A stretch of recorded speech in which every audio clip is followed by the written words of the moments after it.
तैयार होके आए हैं और निश्चित रूप से बहुत सारे मुद्दे हैं जिन मुद्दों पर इस सदन में इस सत्र के दौरान चर्चा होगी और कुछ तो हमने नोटिस दिए हैं, उस पर चर्चा भी निर्धारित हो गई। 130 के अंतर्गत विशेष तौर से जो नोटिस दिया है हमने, बारिश और बरसात के कारण जो नुकसान हुआ है और जान माल का नुकसान हुआ है अब की बार भी और पिछली साल से, और उस सारी चीज को लेकर के चर्चा करने के लिए आज समय निर्धारित हुआ है नियम 130 के अंतर्गत।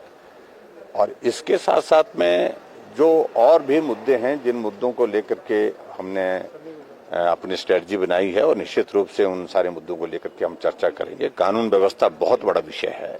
कल मॉब लिंचिंग में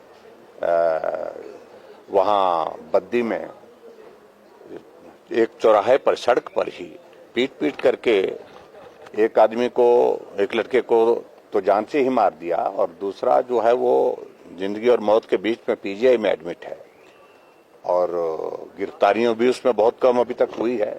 15 लोग जो वहां पर लाठियों और डंडे से पीट रहे थे, उनको वो वीडियो देखने लायक नहीं है जिस तरह के हालात बने हैं। और उसके साथ साथ में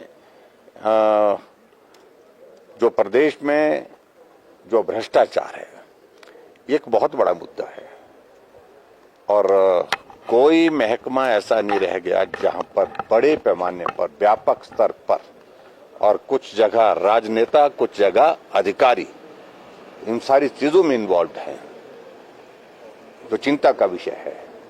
और ऐसे सारी बातों को लेकर के बाकी राजनीतिक मुद्दे तो है ही हैं, जो कमिटमेंट्स इन्होंने की थी, जो गारंटी इन्होंने दी थी, उन गारंटियों पर तो हम बात करेंगे ही करेंगे। एक एक गारंटी से अपने आप ही मुकर गए। हम पहले ही कह चुके थे इस बारे में कि 10 जन्म में भी कांग्रेस इन गारंटियों को पूरा नहीं कर पाएगी। हमारी बात कही हुई गलत नहीं थी और आज उन्हीं बातों से मुकर रहे हैं। हालात नहीं है, अगर हालात नहीं है तो कमिटमेंट क्यों की? चुनाव से पहले आप झूठ बोल करके लोगों को गुमराह करके जो है सत्ता हासिल करने के लिए, कुर्सी हासिल करने के लिए कुछ भी बोलते रहो और उसके बाद सत्ता आ जाती है, कुर्सी आ जाती है, उसके बाद आप मुकरते जाओ कि भाई आज की हालात नहीं है, आर्थिक स्थिति नहीं है।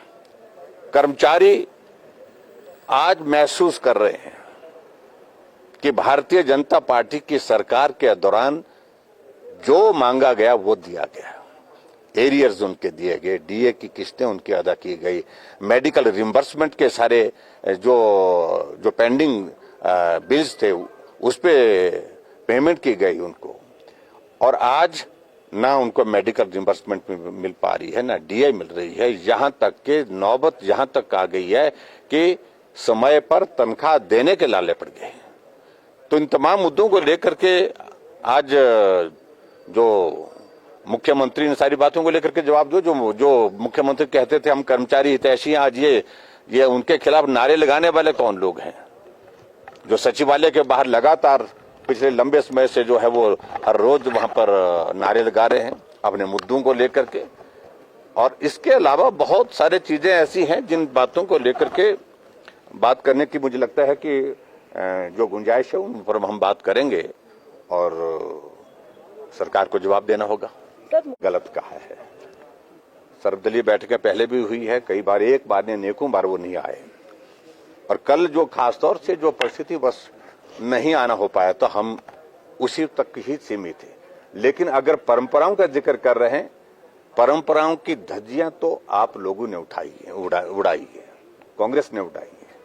इस बात को लेकर के बड़ा स्पष्ट रहें सरकार के। और मुझे इस बात को लेकर के, हम विधानसभा के अध्यक्ष के बारे में सम्मान रखते हैं उनके प्रति, लेकिन एक बात, विधानसभा के अंदर अध्यक्ष महोदय जो कहें, जिस तरह का निर्णय करें, उस पर हम बहुत ज्यादा नहीं बोलते। वो बात वहीं खत्म होनी चाहिए और खत्म होती भी है और हमने खत्म की भी।